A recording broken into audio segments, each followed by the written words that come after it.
ఒక ఊర్లో ఒక ఫార్మర్ ఉంటాడు. ఆ ఫార్మర్కి లైఫ్లో హార్డ్ వర్క్ కాదు, షార్ట్ కట్స్ అంటే ఇష్టం.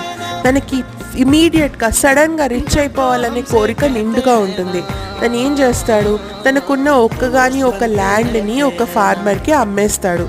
ఎవరైతే ఫార్మర్ ఈ ల్యాండ్ కొంటాడో తను చాలా హార్డ్ వర్కింగ్ పర్సన్. తను ఈ ల్యాండ్ని తవ్వడం, విత్తనాలు వేయడం మొదలు పెడతాడు. ఈ ల్యాండ్ని తవ్వేటప్పుడు తనకి 2-3 రకాల రాళ్ళు దొరుకుతాయి.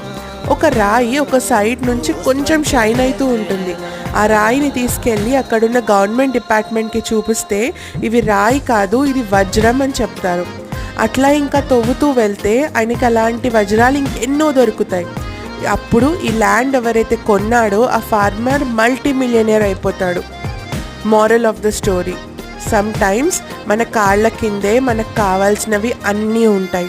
మనమే పిచ్చోళ్ళలాగా వెతుకుతూ ఉంటాం.